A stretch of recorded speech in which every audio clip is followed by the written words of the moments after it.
What's going on, everybody? It is Tuesday morning. That means it's time for that EFIN morning after show. Are you guys still high on the Super Bowl? Has the lull or the depression set in that the NFL season is over? I think we're still up. I think we're still up on it, and we are going to talk Super Bowl. We're going to talk some numbers. We'll talk some Pro Bowl inductees, and of course, we're going to talk whatever it is you guys want to talk about. It's Tuesday morning. It's that EFIN morning after show. Let's get it started.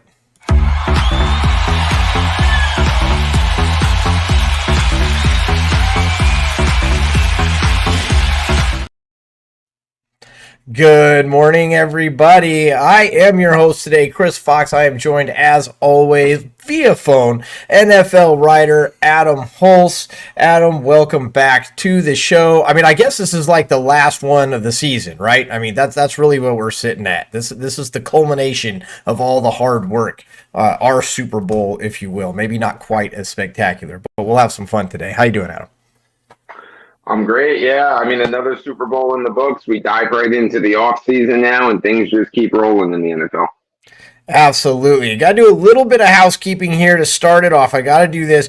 If you guys saw the graphic when it came up, we are now That Sports Podcast Network. So if you're used to seeing us on Fantasy Sports Core, you'll still see that on Rumble. That is in the process of getting changed. And joining us on That Sports Podcast Network, there we go, is, as you guys can kind of see behind me, the Smoke the Spread team, That Damn Sports Network, which is another division. We'll see more on that in a minute. So if you're watching on Rumble and you're expecting to see That Damn Sports, or you're expecting to see, we are all family. We are all the same network. We'll get more into that as the show goes on, so no problem there. Let's get into it. Let's see it, how it happened. Now, Adam, we all saw it. I'm sure you stated, obviously you say we all saw it. We all saw it happen. Let's look here as we see the play progress.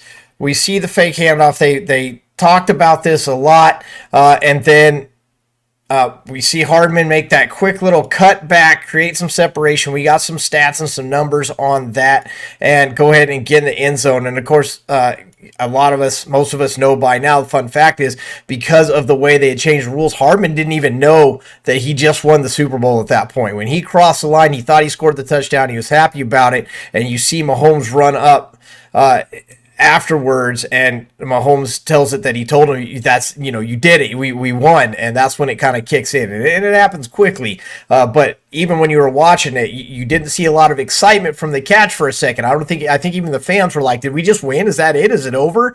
And so that was kind of cool to see that small bit of hesitation. You obviously knew it was over. I knew it was over. I was jumping up and down. What'd you think of this game overall, Adam? And I have to add in here, that clip is property of CBS Sports and NFL. We didn't pay anybody. They'll probably sue us later because we're such a huge program. But we showed it, and that's what we do. We do it for you. We take that risk for you guys. But what'd you think of the Super Bowl, Adam?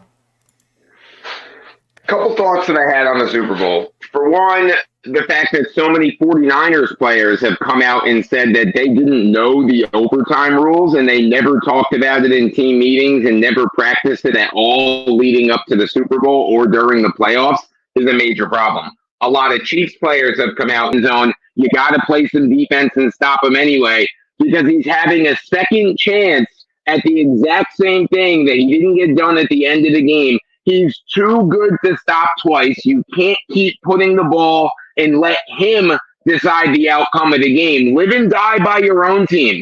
You are on paper the best team in the NFL, the 49ers are, right? You know, position by position, when you break it all down, go control your own destiny. Don't kick the field goal and hope that the best quarterback in the league doesn't beat you. And my third and final thought on the Super Bowl, and I said it last week and I'll say it again now, can we stop making Patrick Mahomes an underdog? Get over this whole underdog thing. Making him an underdog in any game from this point forward, you're just being silly and naive at this point. He deserves to be the favorite in every game he plays. He's that good. And you guys have comments on the Super Bowl. You guys have thoughts. Let us know. We want to welcome all the Rumble users. Again, if you're on Rumble, you're seeing us for the first time, you're going to see a lot more of us because we are part of that, as you see in the background, that Smoke the Spread family, formerly Wake and Rake. Catch them every weeknight, Tuesday through Friday. New show coming up with Ari. We're going to talk about them more later on. But you're absolutely right. I mean, and let's not kid ourselves. The not counting overtime and regulation, San Francisco won this game for 56 minutes of it. I mean, they were in complete control. Kansas City was beating themselves up. They said it at halftime, we are killing ourselves. We got guys fighting on the sidelines. We got coaches fighting with players. We got players fighting with players. We'll get into that as we go on. We're going to run through the numbers. We're going to run through prop numbers that hit. We're going to show you some data and some stats from the Super Bowl that are going to make a lot of sense. But Adam, you said it, perfectly in your comments. It was just stop making Mahomes the underdog. And that was always, if you ask, I don't know, I didn't watch all the media. I try not to watch media because I want to give you our own show. I don't want to regurgitate the media stuff. But, that was the thing. San Francisco's got the better team. San Francisco should win this Super Bowl. We want to see San Francisco win this Super Bowl. Whether it was Purdy get a ring, CMC get a ring, if you're a Shanahan fan and you want to see him get over the hump, whatever. I just don't want to see Kansas City win it. It was San Francisco was the fan favorite. But most of us knew that Kansas City was going to win this game, and it was because of one guy. It was because of Patrick Mahomes, and we'll give Andy Reid some credit as well because he absolutely deserves it.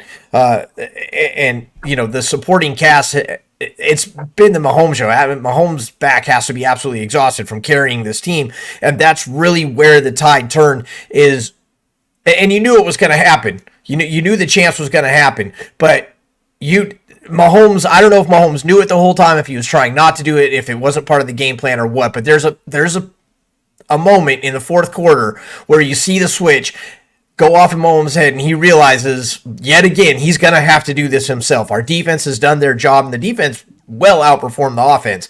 San Francisco defense well outperformed Kansas City's defense, and we'll see that when we get in the numbers in a minute as well. But you see the switch. Mahomes knew he had to. We all knew it, that if Kansas City was going to win this game, Mahomes was going to have to be the one to do it. And everything happened. It played out exactly how I think people like you and me, fans of the game that have been watching this all season, I think it happened exactly how we thought it was going to happen. Am I wrong, Adam?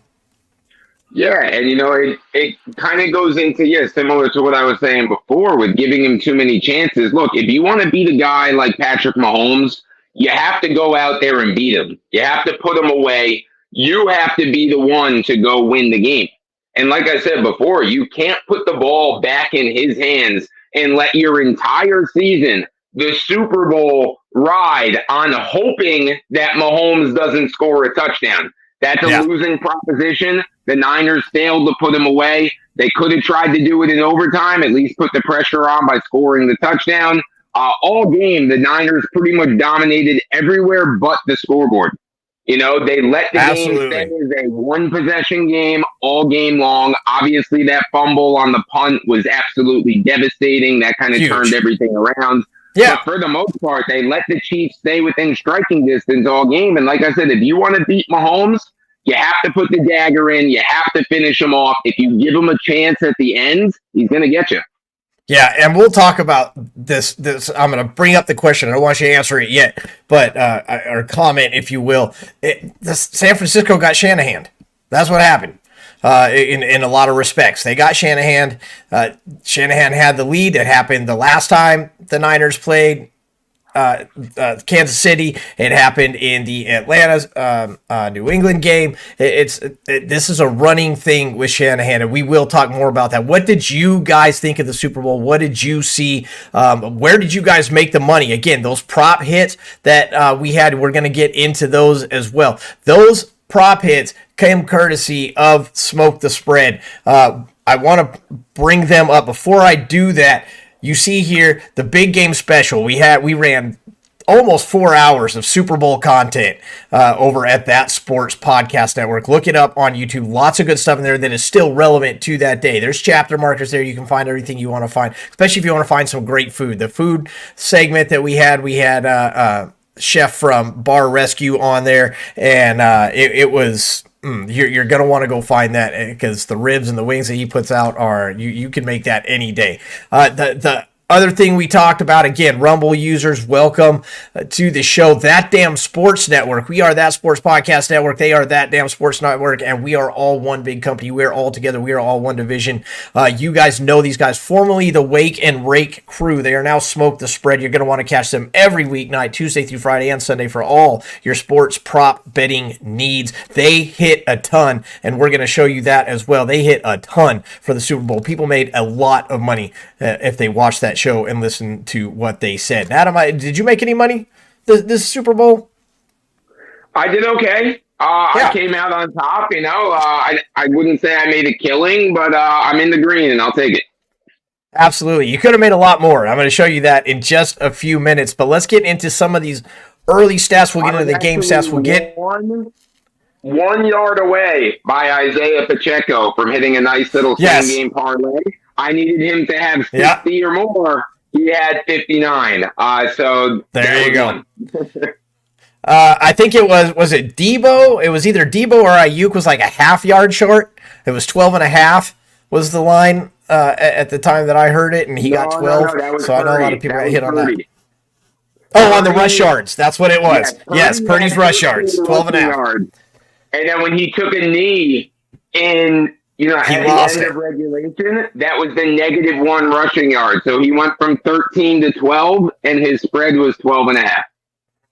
I've lost a couple big money fantasy games like that as well. No, I've definitely lost some games. Had like a 5. I literally had a 5-yard lead, and I think it was either Russell Wilson, or it was in Denver. It wasn't Elway. But anyway, the quarterback was a Monday Night Football game, and he took 3 knees and destroyed my game because I was ahead. And then 3 knees. They'll get you.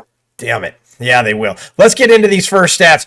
We talk about this every week because, look, if you guys don't know, especially our new Rumble family, if you didn't know, we went through the entire season. We went game by game, team by team. We predicted how it was going to all play out. This is how we did. You talk about the percentages and stuff like that. You talk about Smoke the Spread. Miss Callista went over 47% in the NFL. That is an absolutely unheard of ROI rate.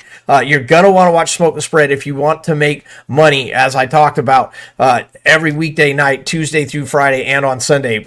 Rumble crowd's already on it. If you're not on Rumble, go find them over there because you will make money if you watch that show. Ari is a beautiful mind, beautiful lady, but a beautiful mind when it comes to this stuff. Absolutely amazing what she did. We didn't do toe shabby. We got over 60% on the predictions. We're going to do it again next year, but I bring it up because it was fun and we want you guys to be a part of it next year. All right, enough on that. Samesies is what I called this one. San Francisco versus Kansas City. We had a lot of things come up the same. We see the first ones that I'm going to give you right here. First downs, 23 for San Francisco, 24 for Kansas City. You see the first down pass rate, 15 and 15 per side. We had yards per play, 5.4 and 5.8. Time of possession, 38, 31, 36, 26. And, of course, our rushing attempts at 31 and 30. We've got more on that. We've got drives at 13 and 13. Look, the point being here is that this game, these guys, even when it came down to the score, both 1-on-1 on fourth downs. The yards per pass, very close. Penalties, exactly the same, a little different in yardage. It was a pretty clean game overall, with only 6 penalties, and you just see, we're going to get into the numbers that matter as the show progresses here in just a few minutes, but Adam, as you see these stats and you see these numbers, and you see just honestly how close it was, and obviously it went to overtime, but, talk to me about what you see here. Yeah, I mean, it kind of reflects, what the score was most of the game. It was a one-possession game most of the way. The 49ers felt to be in control for most of the game, but they failed to really, put that dagger in there and really pull away and really get things rolling. And I think, personally for me, a lot of that had to do with there was a big stretch in the third quarter, first half of the fourth quarter. In that second half, there was a long stretch where they got away from McCaffrey.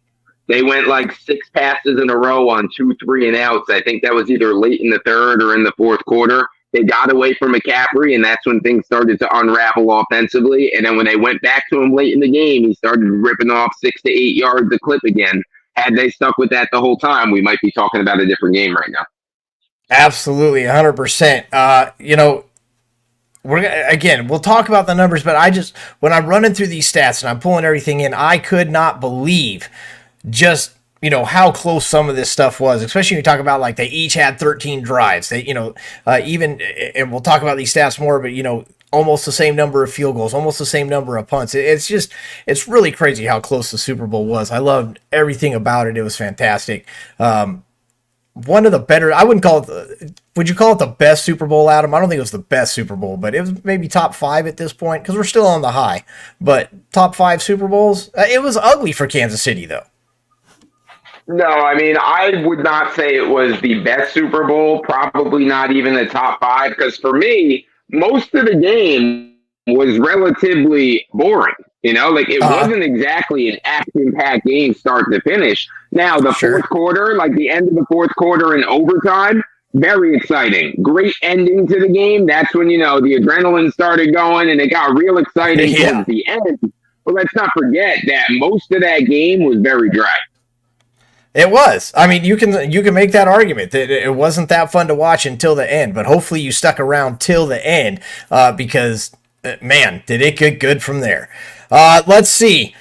Let's go ahead and keep the stat train rolling. We see McCaffrey, Purdy, first playoff game below 90%. The guy did not go below 90%, and look, he's 89.3, so we can make a big to-do about nothing here, but there you go, 89.3. It was below the 90%. Second highest attempts and completions of the entire season, however, the entire season. So, it's not like Purdy didn't do enough in this game. CMC, a lot of people said we needed to see more CMC. Why did Shanahan get away from the run? You got the number 1 rusher in the NFL. Look, he had the most receptions in a game all season. He tied for the most carries in a game all season. He had the most run, reception, and all-purpose yards of anyone else in the Super Bowl. And yes, it was the 7th lowest run total, so credit Kansas City's defense for slowing him down. But don't think that Shanahan didn't do everything he could to put his playmaker in the game, including the trick play with Juwan Jennings. What do you think of the usage there? Again, a lot of people were mad at it at first, but you see these numbers, and look, they did everything they could. Kansas City defense did their job. I still think they should have cranked it up further. It was working. When they were going to McCaffrey, the whole offense was working. It was moving. It was all good. Look, this is the Super Bowl. What are you limiting? Sure, he tied for his most carries in the game with 22. The way he was running, he probably should have had 30. And had he had 25 to 30 carries, the Niners may have won that game. Because, again, they got a little bit too pass happy for a little bit of a stretch. And I think that ultimately cost them. Because if they just score once on either of those 2 drives that I'm talking about, they very well may have won those games. And they died by going with 6 passes in a row instead of handing it off to the best offensive player in the league. They absolutely did. I don't know. I think it was just I'm a defensive wins championships guy. So I look at the numbers. I see that they utilized them. We talk about how they spread the ball around. We're going to see those numbers in just a second in this next few slides here. But I think they utilized them. I get what you're saying. And it was working. I guess, I don't know. It's kind of like the Dan Campbell thing. Not going for it on 4th down, not taking the field goal, going for it on 4th down, not taking the field goal. If it works, then you're a genius. If it doesn't, you're not. He didn't do it in this case. Shanahan did not keep working CMC, and so he's going to get some criticism. But again, the guy had the most carries, the most receptions. Learned from the Falcons fiasco, right? It was the same type of thing when he was calling the plays for the Falcons. He got away from the running game that was working so well when he had a lead on the scoreboard, and he gave Brady a chance to beat him. Here he gave Mahomes a chance to beat him.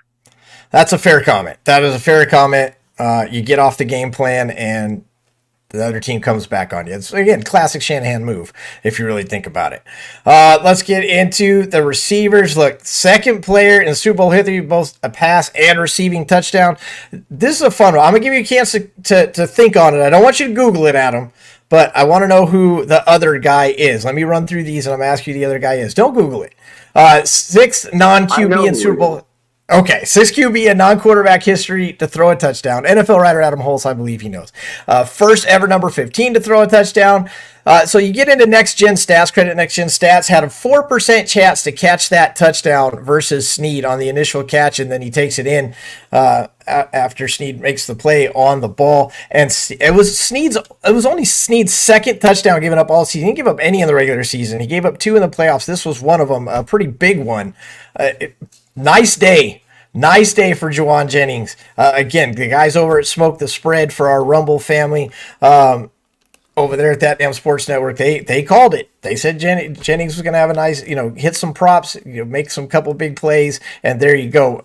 Number one, everybody was surprised to see the play. I thought it was a great play. I thought it came at a great time. And then you have the numbers here in front of you. Before you answer those 2 questions, who was the other player, Adam? It was the Philly special, right? It was Nick Foles? It was, in fact, Nick Foles and the Philly special. You're absolutely right. That is who it was. So, again, here's the stats. You saw the play. Jennings absolutely instrumental in this game, and I'll give you the other side of it. Deebo Samuel was expected to be more instrumental, not quite as instrumental. All right, Adam, I'll let you go. Look, I mean, there was a point in that game with the way Jennings was playing that if the Niners won the game, he was in consideration to be the MVP of the Super Bowl with the receiving touchdown, with the throwing touchdown. I mean, the way the rest of the game played out, he probably wouldn't have got it. But again, there was at one point in the game where I was like, man, imagine that if the Niners win and Juwan Jennings is the Super Bowl MVP. Nobody really would have saw that one coming. Absolutely crazy. I just got a text message here. So breaking news, but it's on a production level. So what I'm going to do is I'm going to pull this up one more time. That Damn Sports Network. If you are watching us on Rumble, welcome. We are glad to be part of That Damn Sports Network as That Sports Podcast Network. Again, one big happy family. Check these guys out every weeknight.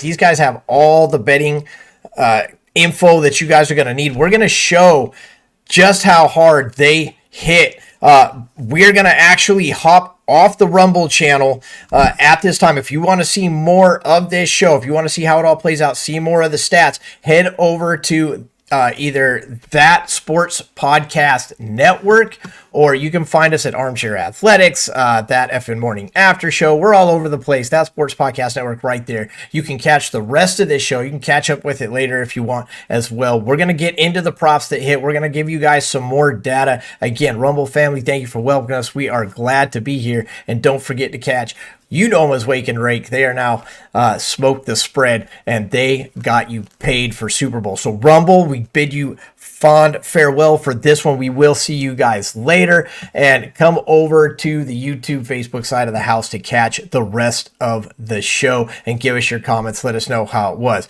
We will see you later, Rumble family. For everybody else, the show moves on. Let's see. So we have, let's see, where were we?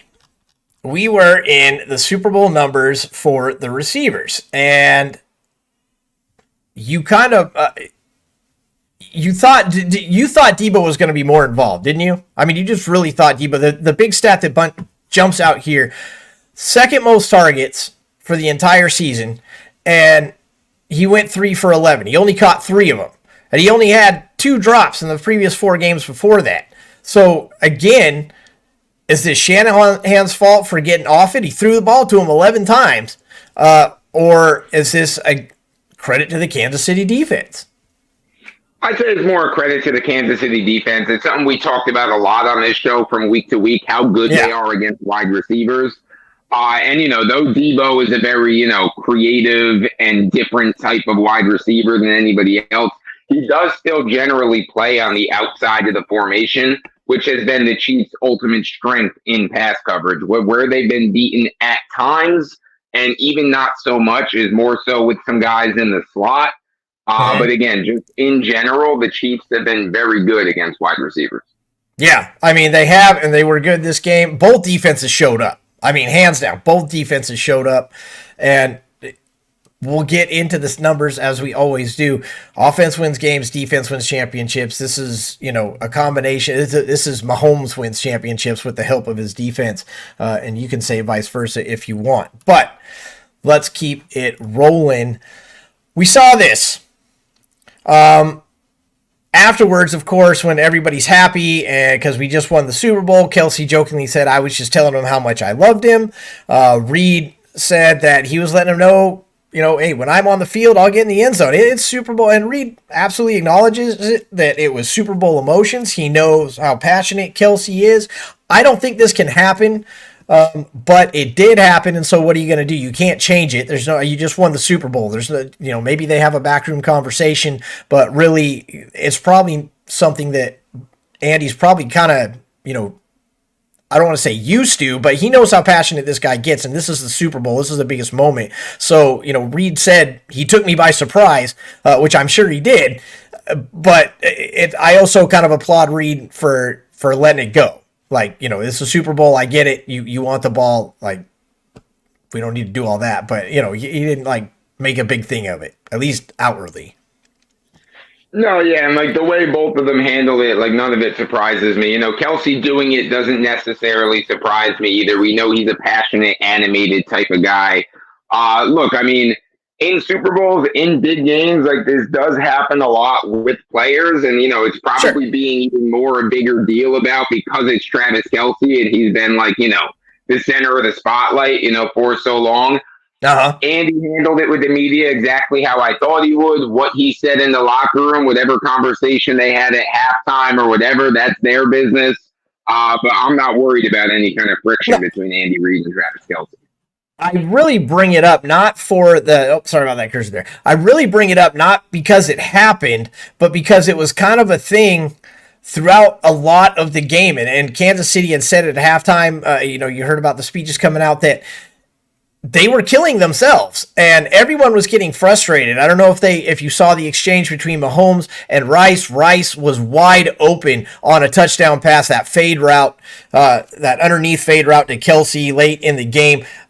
Rashee Rice was absolutely wide open. Go back and check the tape. There is video on it. It didn't look good, so I didn't put it up here, but he is wide open in the middle. And Rice came over and said something to Mahomes, and as you watch the clip further, Mahomes 100% let him know I'm the freaking quarterback and laid back into him. And to Rice's credit, he took it. He acknowledged it and said, yep, you're right, all right. And he just kind of, he was a man about it. But we talk about the friction, of course, after the game, everybody's good. And I really like this slide. Kelsey said that Reed is the greatest coach this game has ever seen. I owe my entire career to that guy. He actually previously in that quote said that he's the greatest leader of men he's ever seen. And again, that's easy to say on the Super Bowl line. I think Kelsey genuinely feels it, but you go from the angst, the frustration, the passions, the tempers overflowing, and at some point, this fight here happened on that fade route in the fourth quarter. This is the end of the game when you thought they were going to score, and they're still fighting within each other to the point that the offense and the defensive captains both had to pull their respective sides together and say, hey, look, we got to pull it together. And Mahomes is finally the beacon of light as he has been all season. But I thought that the inner turmoil, the inner fighting and all that stuff, I thought it was absolutely, it was just painfully obvious throughout the entire game that these guys just were not gelling like they had been all season. No, and they were clearly frustrated. And I agree, it kind of came to a head of what it's all been all year with their struggling offense. But again, just like it's been all year too, their defense stepped up. They gave Mahomes a chance in the second half, and he got the job done. 100%. What is next? Yeah, let's talk about Mahomes.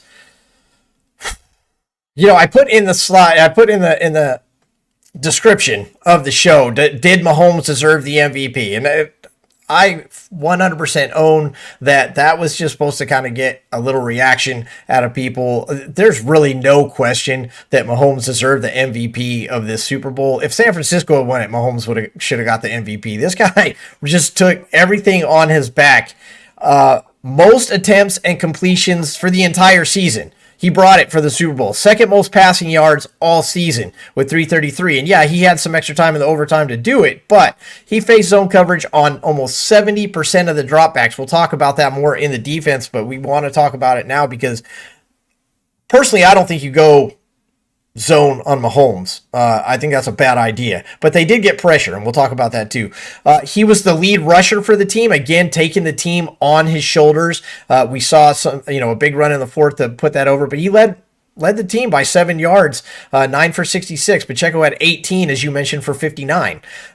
Second most rush yards of any player in the entire game. Second most rush attempts all season. And most rushing yards all season with 56. And I would have thought that would have been higher. I would have thought Mahomes had more than 56 all season. But there it is. I mean, Mahomes brought it for the Super Bowl. He gave his best performance of the entire season. There's the numbers to back it up. Clearly, Mahomes deserved it. I don't think it was ever in question if Kansas City won this game that he was going to get it. What did you think of the way Mahomes just throws him up on his shoulders to get this win? Yeah, I mean, that's what he does, right? And to me, he kind of had to be the MVP because who else would have won it? You know what I mean? Mahomes, I'm not saying that he had a bad game. A lot of the game, he didn't do a whole lot. And then at the end, those two great drives at the end, he did go win the game, which is ultimately why he won the MVP. But again, nobody else on the team really did anything to be deserving of the MVP. Because, when you look back to the last time these two teams played in the Super Bowl, I felt like Damian Williams kind of deserved to be the MVP of that game. He had over 100 yards and 2 touchdowns when he was the running back of the Chiefs, and they gave it to Mahomes anyway.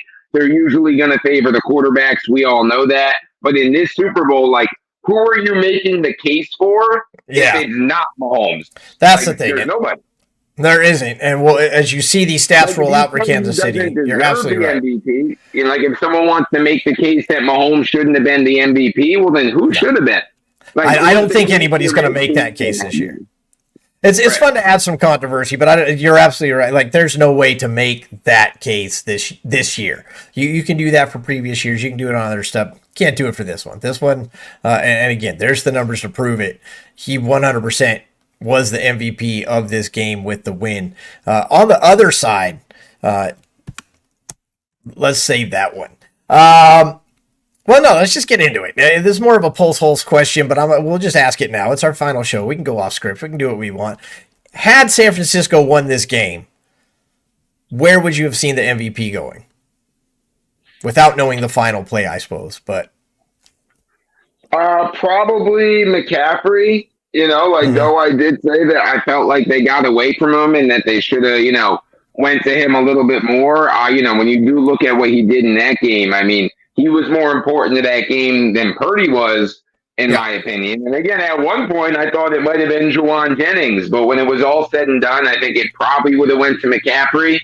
But again, most rushing yards in the game, most receiving yards in the game, most all-purpose yards in the game, most carries in the game. He was number one in every, running back and receiver category for the entire game. That's his MVP to me. So you're absolutely right. You can make cases for defensive players too. It never goes that way, and we'll see that when we talk about the defensive numbers in just a couple minutes. I'm going to save that conversation for that slide and why I think you can make that case. Travis Kelce finally turned it on. Absolutely phenomenal. 1 reception in the first half, and this is where the coaching comes in. If you're going to change the game plan, Shanahan, changed his a little bit for the second half. Reed clearly changed his for the second half. 1 reception, gets 8 in the second half. Number 1 in receptions and yards in the Super Bowl. He had the most receptions and the most yards overall. And I know I just said McCaffrey had it. He was actually number 2 for reception and yards. But, Kelce, playoff Kelce, this is what you need. And Kansas City got exactly what they needed to win this game, and they got it exactly how we thought it was going to happen.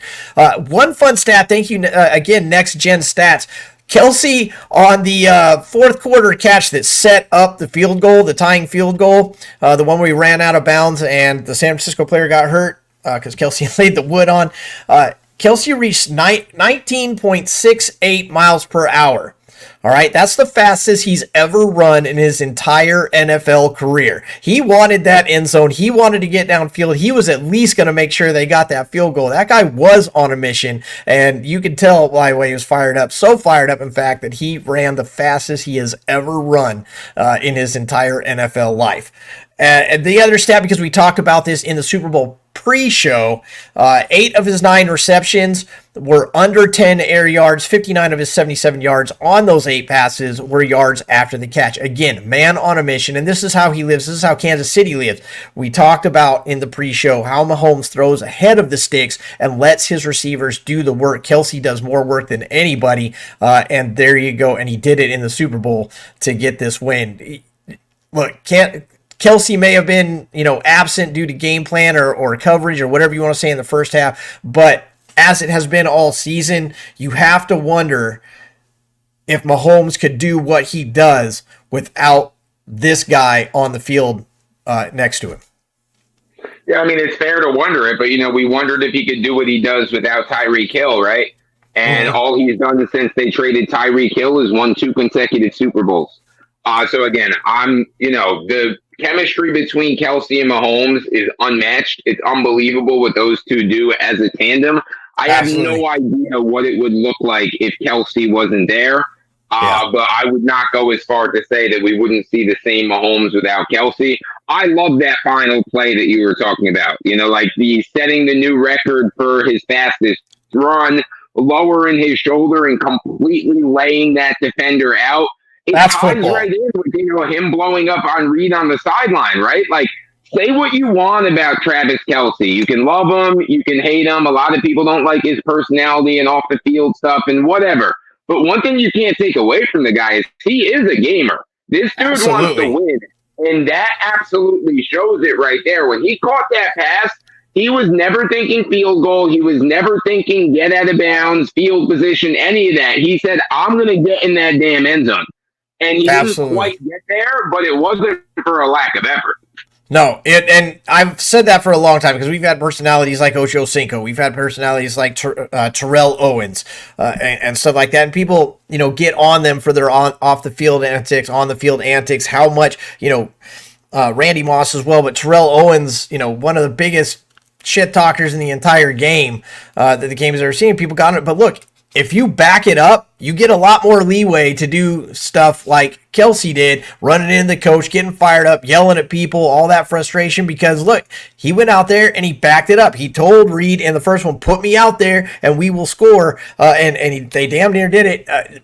But when he was out there in that second half, they came back to life. They forced this overtime and they win this game. And I promise you, and you know it as much as anybody, and that was part of the game plan. That's a huge part of the play. When they were down on that goal line, that final touchdown to win the game, that defense was looking at Kelce, and they talked about it when they broke the play down. When McCole Hardman comes in, the DB automatically switches to someone else. And so they timed the snap and the switch back perfectly. The DB didn't have time to react because he's watching to see, okay, who's coming across? Is Kelce going to cover? The other side is watching Kelce. Everybody was watching Kelce on that one. They were watching 2 people on that play. They were watching Kelce. They were watching Mahomes, because is Mahomes going to run it in? Are they going to go the same way? Is Kelce going to block for Mahomes? I mean, that's who you're looking at. You put the ball in the playmaker's hands, and you talk about Hardman making the catch. That's not something anybody expected. Not from San Francisco's DB level, because I know those guys are trained to cover everybody, but nobody at home thought that Hardman was going to catch that ball. Nobody thought anybody was going to make that score besides Kelce and Mahomes. Outside odds on Pacheco. I don't know how you felt about it. No, I mean, I do agree with you. And, the 49ers played it right. They had to cover Kelce and they had to cover Mahomes, because if they didn't, that's where it was going.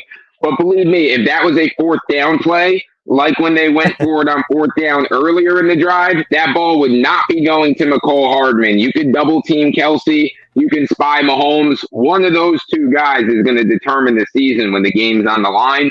The reason I think Mahomes was willing to go to Hardman is because that was a 1st down play.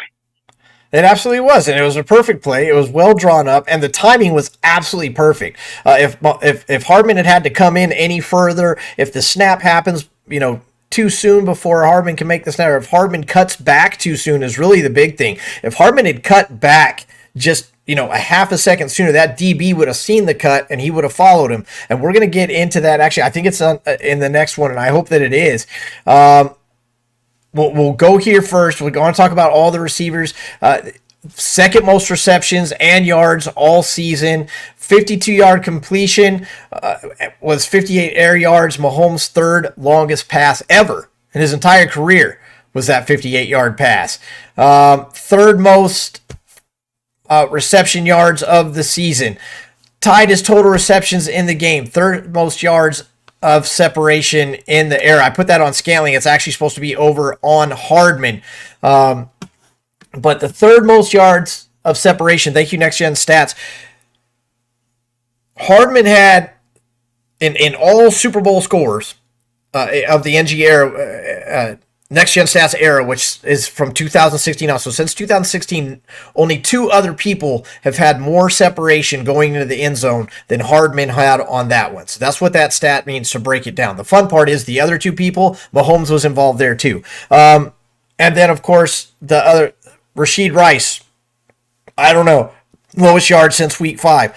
They didn't need it, I guess. I'm not going to say that because they had to take this game to overtime. Maybe Rice should have been more involved. Again, credit the San Francisco defense for taking Rice out of this game. But there's your receiver stats. I really think that the air yards for Hardman's pass and that separation, those next-gen stats, are really kind of cool. But it's how everybody here, they're in the upper tier of their most yards or their most completions or whatever it is for the Super Bowl. Again, Kansas City brought it, and San Francisco did a great job of shutting it down for 56 minutes of the game. But the overtime plus the few minutes that Kansas City did have it going, that's all Kansas City needs when you got Patrick Mahomes. Yeah, and it just reiterates again, and it's what we've seen kind of from Mahomes since getting rid of Tyreek Hill, that when you have a guy as good as Mahomes, the receivers really don't even matter all that much. And that's why Andy and the Chiefs, they're just getting some speedy guys to run deep routes, to open up the field. And for the most part, the game is Mahomes and Kelsey. And I know Rice had a very good season.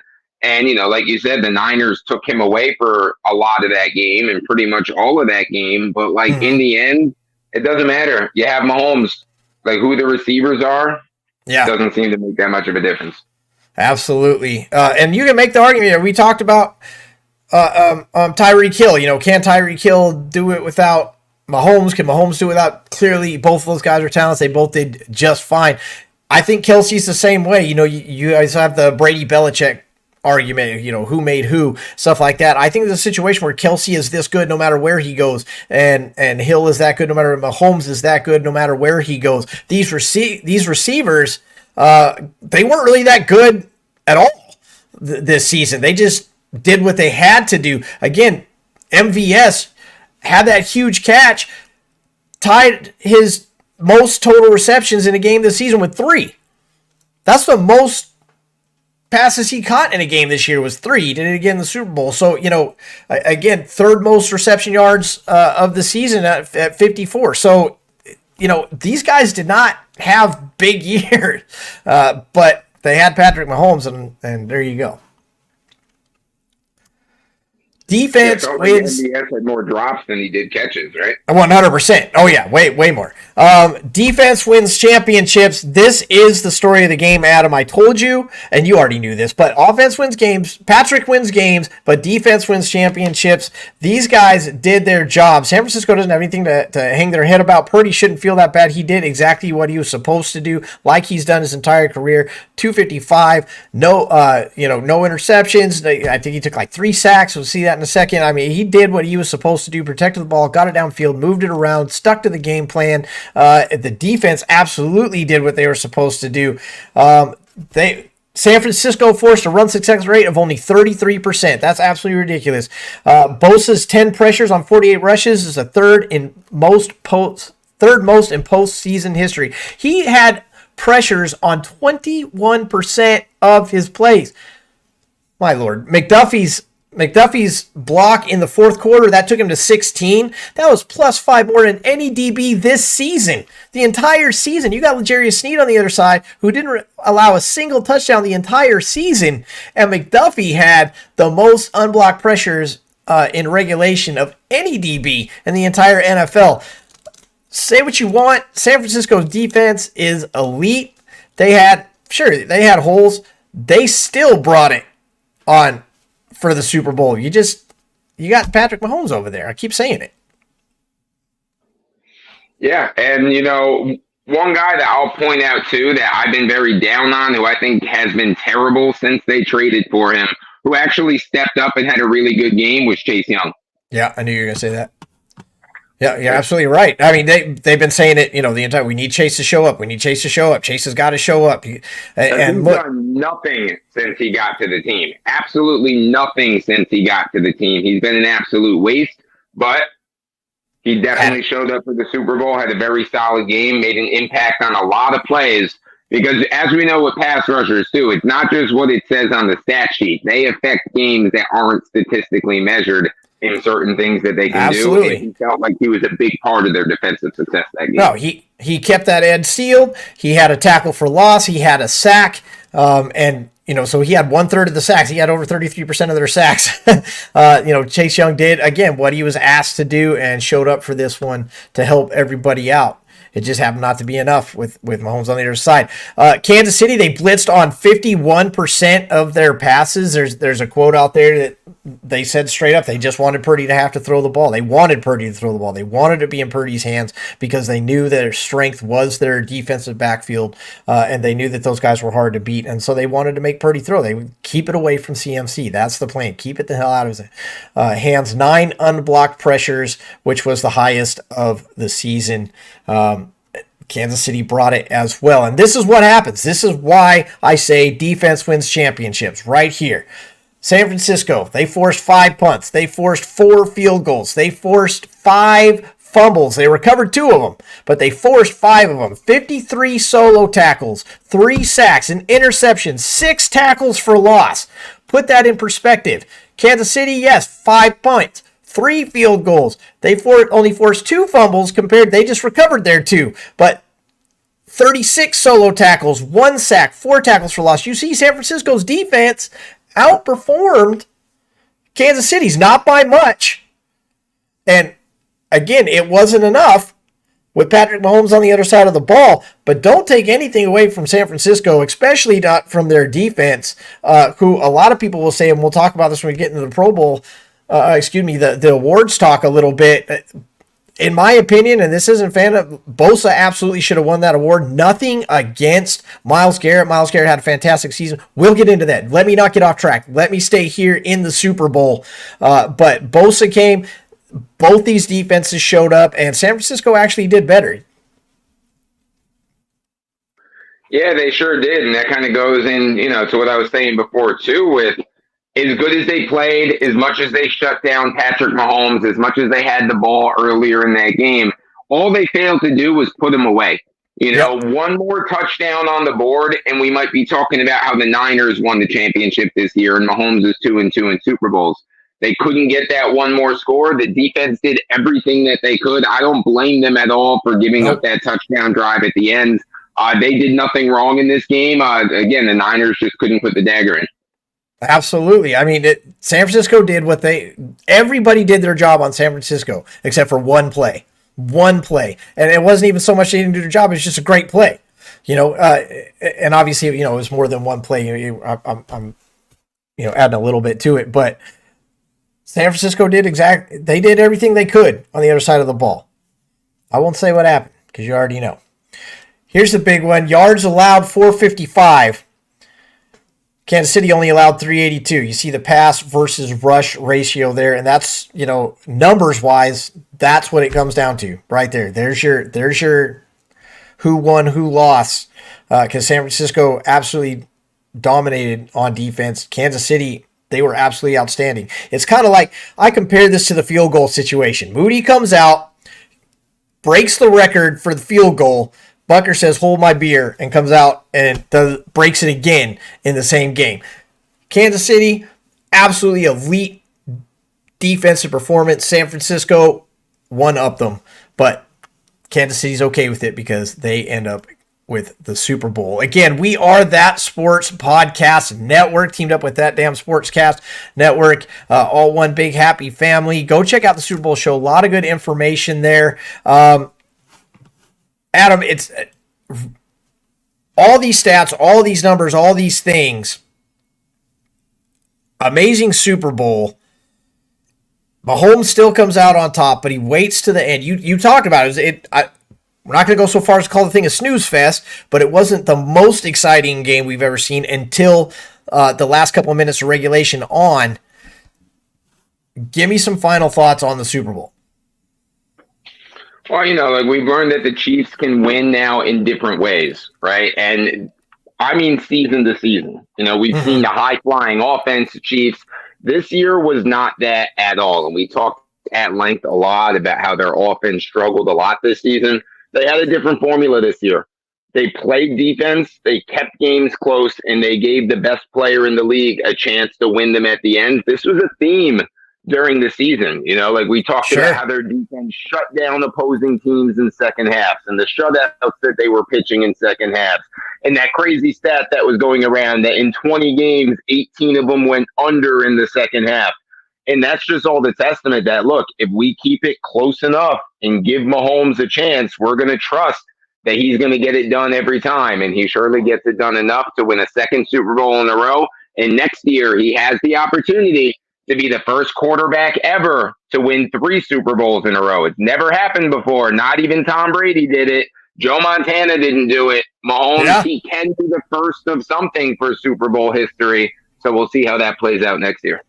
Absolutely. Most watched Super Bowl in NFL history, most streamed Super Bowl across the Paramount Network, most expensive Super Bowl, and most shots of Taylor Swift in any Super Bowl ever. It's done. It's over. We still ride the high for a couple more days as we go into this offseason and we look towards the draft, and that's what we'll be looking at. Before we get there and start talking about that, let's do the Pulse with Hulse, my favorite part of the show.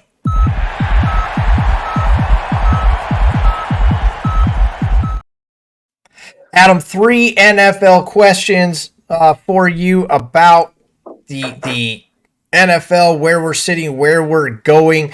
This wasn't on the list until today, but the Cowboys are hiring Mike Zimmer as their DC. How do you feel about that as a Cowboys fan? And then we talked about a little bit at length the Dan Quinn hire and things like that. This coaching carousel, I think Mike Zimmer going over there for the Cowboys, you being a Cowboys fan, I think it's something you should get a chance to speak on. I'm okay with it. It feels like one of the safest options that they went with. It's a guy familiar with the organization. He was there for a long time before he became a head coach. He has head coaching experience. He's been out of football a little bit, I think just a year or two or whatever it's been. But again, like of all the options that were out there, this felt like the safest high floor type of option for the Cowboys because they already know what they're getting. The Joneses already know that they can work with them. There's a lot of familiarity there. He obviously has a lot of success. He's a great defensive coordinator. This wasn't just like a pick the guy we know kind of thing. He does have a great resume to go along with it. So I was expecting a splash hire by Jerry Jones because he didn't make the move with the head coach like I thought he would. So I thought he would maybe do something bolder with the defensive coordinator. But to me, this just re-solidifies that, look, like whether it's the right decision or wrong decision, Jerry Jones believes in this team as it's built right now. He doesn't want to make any major changes or make any huge splashes to the coaching or to the surrounding support with it because he still believes they are good enough as currently constructed to win a Super Bowl. If he didn't feel that way is when you'd be seeing him making the splash moves. Because he's not, he does believe it this time. It's not just lip service. I'm 100% on board. Like I said, I just wanted you to get a chance to talk about it because it is your team. Let's talk about the free agent market. So we'll start with San Francisco. San Francisco, they've got a great team. They're going to make a run back. Most of the talent is coming.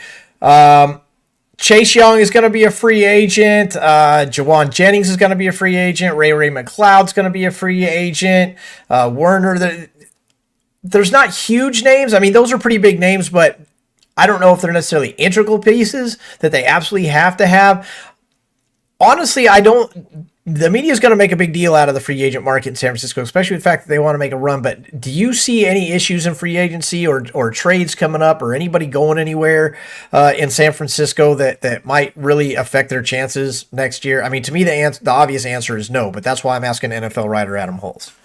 No, like I think for the most part, the Niners are going to kind of run it back next year. Chase Young, I don't see him coming back unless he's willing to take, a pretty significant veteran type of discount to stay with the team. If he likes it there, he just didn't do enough since the trade to really earn himself, any kind of command, when it comes to a contract. So that might be more determined on what he's looking for. But either way, that the 49ers, they breed pass rushers over there. They still have Hargrave and Armstead in the middle. Like without Chase, they didn't need Chase Young. That was kind of like a luxury trade that could have been a ridiculous move if Chase Young played up to his potential.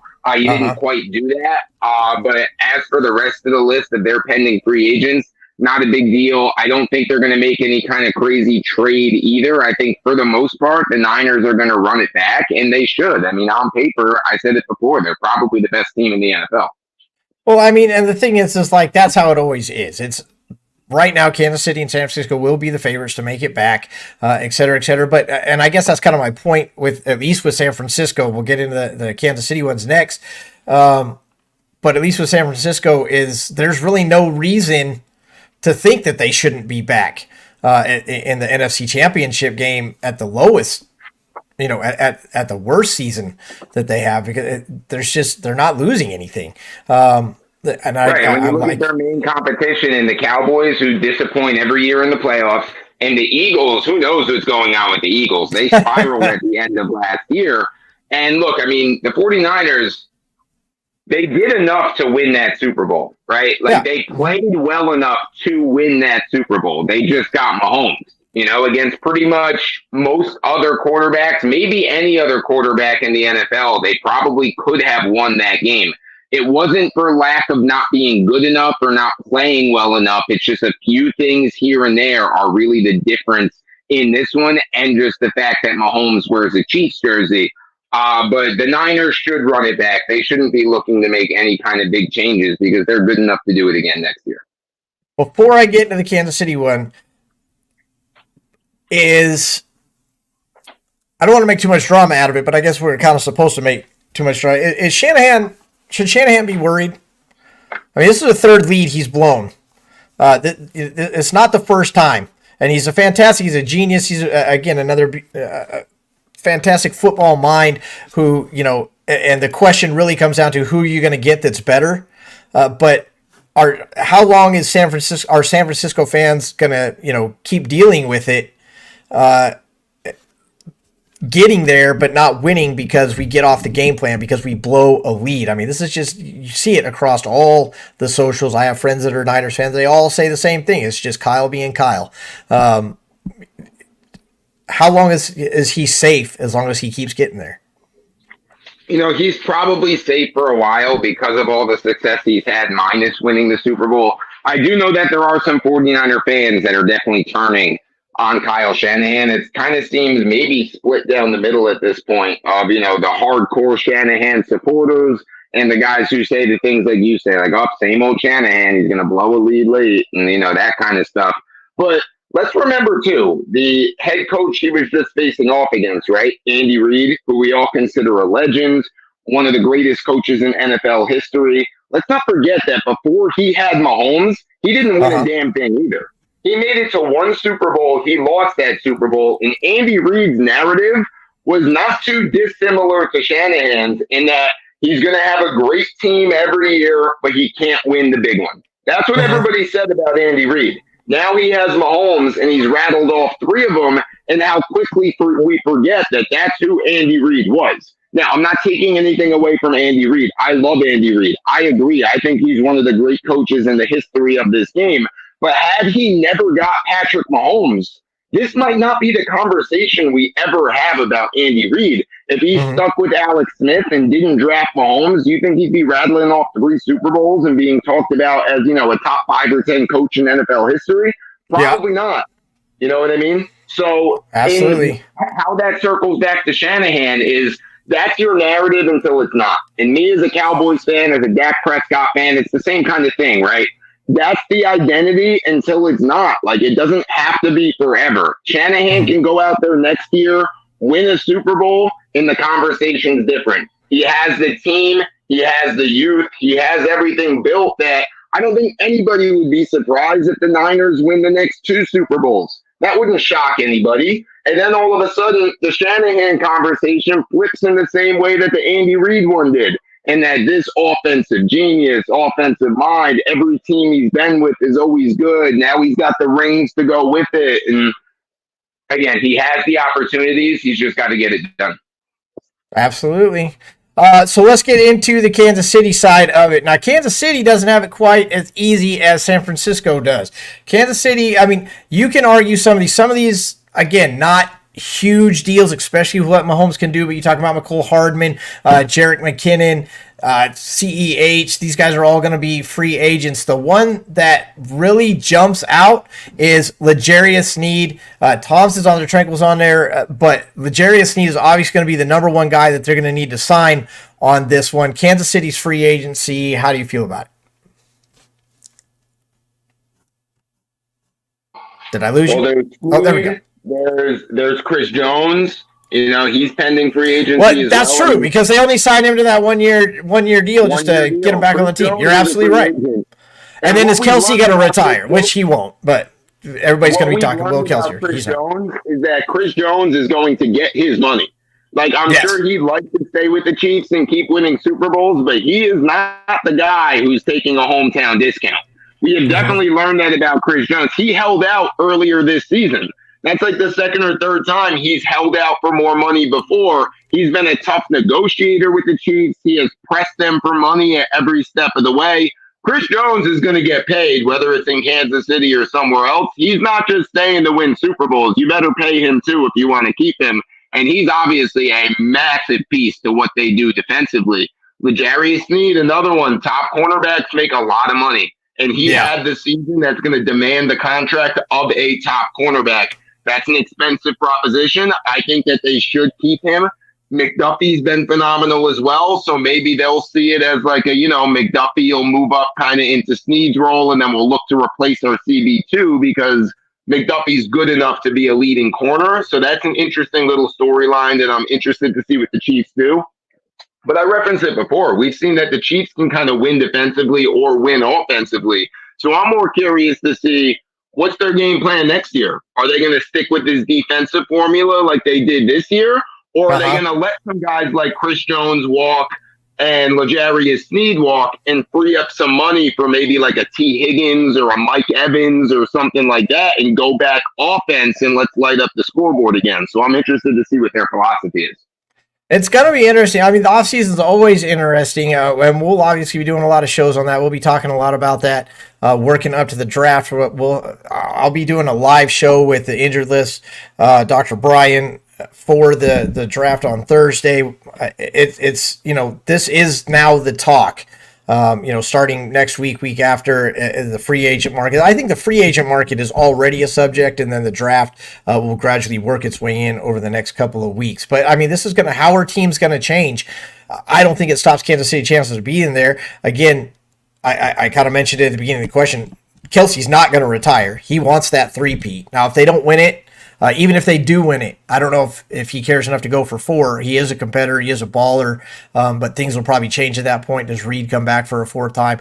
Reid comes back this year. We talked about San Francisco coach. Some people have said if they won, Reid's definitely out. I don't see it. I think the legacy of a three-peat, doing something that no one has ever done before, I think that keeps Reid around this season. Am I wrong, Adam? No, I mean, I don't think Reid's going anywhere. And I think if Reid was going to retire, it probably would have happened already. He probably would have did it on the stage or in the post-game press conference. I think if he was going, he would have known already that he was definitely going. Yeah. I think, look, if I'm Andy Reid and I have Patrick Mahomes, I'm going to ride it for as long as I possibly can because he truly is a chance to do something special. In the same way that we talk about Mahomes chasing down Brady, Andy has that same opportunity to chase down Belichick. Yeah. And again, after that narrative that most of his career, he was the guy who can't win the big game, he can completely flip it to the guy who has the most rings in NFL history. In NFL history. You're absolutely right. And I, like I said, that's how I see it. A lot of people don't see it that way. They think, oh, he got it, he's going to leave. Not with the chance of that three-peat in there. I don't see it. That's just me. I don't know. Look, we talked about a lot of the stats, a lot of the numbers and stuff. Let's talk about the money in your pocket. That damn sports network, a splice of that sports podcast network that we are on. They are the betting side of the house, and man, do they bring it. They used to be Wake and Rake. All right, now they've upped their game because they're just that dang good. They were on the Super Bowl special, and these are some of the props that they laid out. If you listen to them, you made a lot of money during the Super Bowl.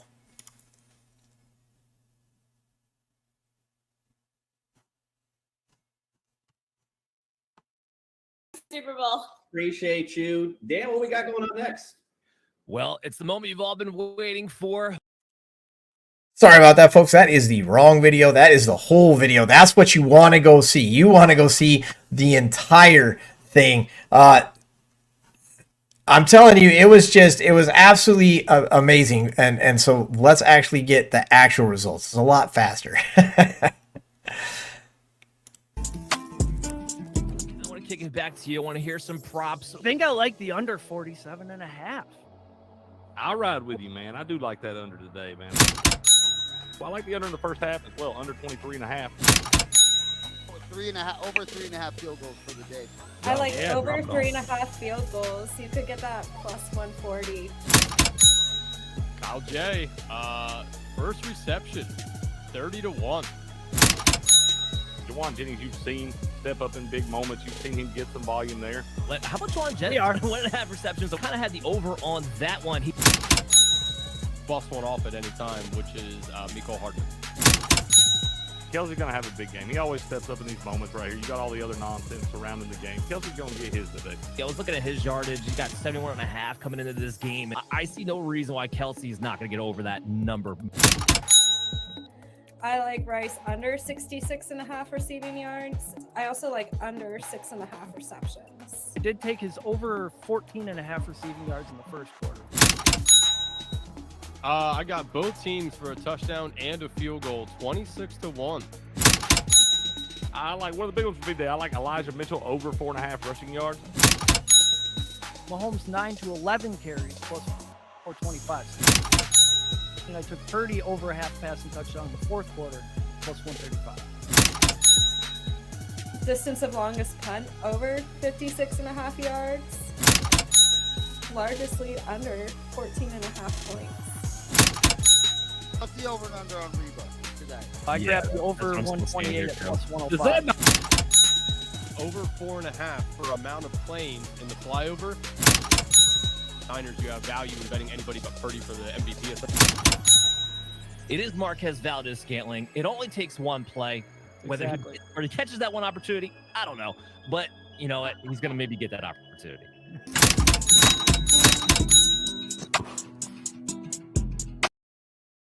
But you see, those guys they hit big.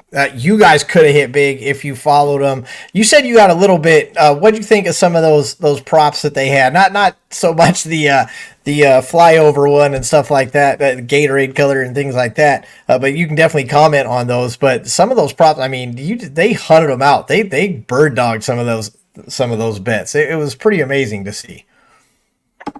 Yeah, I mean, for sure. I mean, like I was with them on some of the unders, like I definitely liked, the under, for the first 100%. half because we see that a lot in the Super Bowl.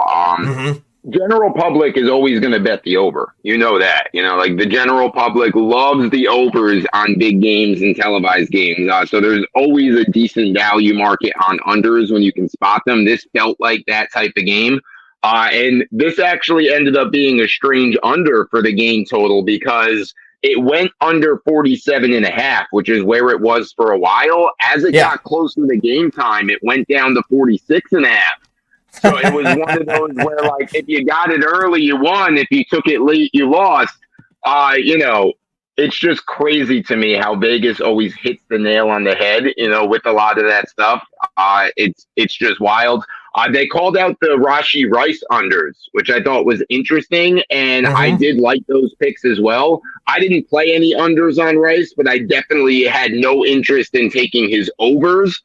So calling out the unders, I was pretty impressed by that.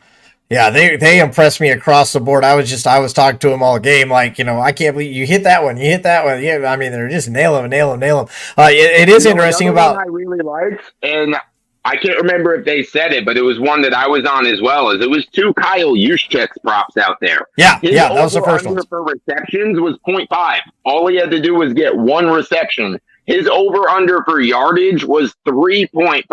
He only needed 4 receiving yards. I was over on both of those, and those hit pretty quickly. They did talk about that one. They did talk about the yardage, and they also got the first catch. I think that one was 25 to 1, either 26 to 1 or 30 to 1. I get confused with all the big bets that they went. That was a huge one, and they called it. They said it. They said, go for it, get it, and if you did, you got paid. You got paid big for that one. It was crazy, and you talk about the line. Again, these guys, this is what they do. Again, Callista with over a 47% unheard of ROI rate for the NFL season. But and she has a free newsletter, by the way. So go to that look up Ariel Callista and get her free newsletter. She tells you exactly what to bet on every single day, and she does it for free. And if you listen to her, you make a ton of money. She makes a ridiculous amount of money. Again, 40%, over 47% ROI on this NFL season. Ridiculous. But you mentioned the line, and they mentioned it, how Vegas always gets really close on this line. And one of them said, Vegas has 2 weeks to study on this too. It's not just NFLers, it's not just the teams who have 2 weeks to prepare. NFL has 2 weeks to prepare as well, and they run all this stuff. They talk about, it's scripted. Vegas is running it. Well, look, Vegas is just really good at what they do. Like Ariel Callista and like the crew over there at Smoke the Spread. I mean, they're just really good. They put in the time, they put in the effort. They know what to look at and how to look at it. And let's not forget that Vegas is the one setting it up. So they're, even better. The house wins for a reason. It's because they know what the hell they're doing. Yeah, and if you're really damn good at it, like the best of the best out there, what they'll do instead of competing with you is they'll hire you. Like if you're beating their lines all the time, they'll find you and they'll hire you.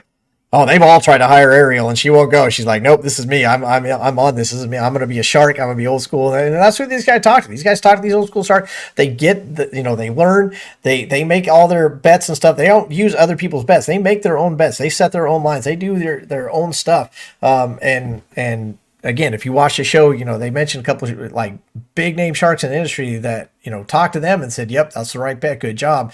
These guys, go make some money with Smoke the Spread over on Rumble every weeknight, Tuesday, Friday, on Sunday. Ariel Callista, again, arielcallista.com and all over the place. Ariel Bets 702 on Instagram. Get her free newsletter and make a lot of money all throughout the year. She doesn't do just football. She just happened to hit over 47% on the NFL season. If you're a sports bettor, you know what that number means. Adam, that's the season, my friend. That's the whole thing. That's bumper to bumper. That's pre-bumper. I mean, we set up every single game and the records and all that before the season ever started, before the injuries, before any of it. We came out over 60%.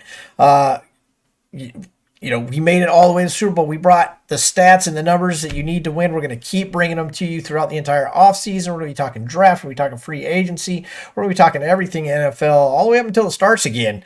But that's it. I mean, that's what it comes down to. This is the big shebang. This is the Raw. This is our Super Bowl, Adam. Yeah, and it's been a roller coaster of a year. There's been a lot of ups and downs, with a lot of teams and a lot of, surprises, as there always is. This felt like a year where, the Super Bowl was going to be different, but when it was all said and done, the 2 preseason favorites were the 2 teams to get there, and the ultimate preseason favorite was the one to win it, because Patrick Mahomes, once again, though he doesn't have a great team this year, this was the worst version of the Chiefs that we've seen since Yeah. Patrick Mahomes took over as the starting quarterback. So his worst version in his 6 years, still good enough to win a Super Bowl. There, I mean, that's it. There you go. NFL writer Adam Hulse. Go check out his stuff. There's his info again at Adam Hulse Sports on the socials. Just go to sportskita.com, put a / put Adam Hulse, and check out all those great articles. How many are like 20, 25 articles a week of all the NFL knowledge you need? Does that get dialed down now a little bit? Are you gonna do like 19 articles a week instead of 20? No, we don't slow down. The off season's just a whole nother season. It's a different approach, but things never slow down in the NFL. Adam Hulse bringing it every week over there on Sportskita. We're going to bring it too. We're setting up the Fox Force. We're going to have a newsletter. We're going to give you all the stats you need to win your fantasy matchups, your fantasy games, and not the stuff you can just click on. This guy had the most yards. This guy, it doesn't matter. So we're talking about the matchups. We're talking about the next gen stats of fantasy football so that you can get the team that's actually going to win and get some of these guys that are actually going to do well. Now, look, we can't. Nobody saw Puka coming, things like that. But, we're going to set you up nice to make the right place so that you don't end up drafting, an Austin Eckler as the first pick and get stuck with that, or an Aaron Jones who didn't play half the season. We can't do anything about the Aaron Rodgers or the Joe Burrow injuries, but we're gonna get you ahead. We're gonna give you a step up. So keep an eye on us at that EFIN show on all the socials and sign up for that newsletter when it comes out in just a couple weeks. We'll keep hyping it up and then we'll put it out and you will want to get it. Again, Adam, that's it. I got one last time. Anything left to say before we sign out of this one? Well, we expected the unexpected this year, as we always do, and that's what happened. Look, there's a lot going on in the offseason. There's going to be a lot of breaking down by us. We absolutely crushed it on our team-by-team predictions this year. We kind of did. Hopefully we can live up to that next year, because there's pretty high expectations on our predictions going into next season with how good they were preseason this year. So we better bring our A game. That's all I got to say. I think we're going to do better. I think we're going to beat it. That's my goal. That's always the goal, right? To beat it, to beat the last. I think we can do it. I think we can beat Absolutely. it. I won't have the Carolina Panthers going with double-digit wins. I guarantee you that next year. But, hey, it's been fun. We hope you guys enjoyed it. We will keep bringing it. That EFIN Morning After Show on That Sports Podcast Network. Check us out. Show us some love. Ring the bell so you don't miss anything when that newsletter comes out. We appreciate you. Everything that you guys did. Adam, I appreciate you most. Thank you so much for being here, and I look forward to an amazing offseason. On behalf of Adam Hulse at Adam Hulse Sports, I'm Chris Fox for That Sportscast Network. We'll see you guys next week.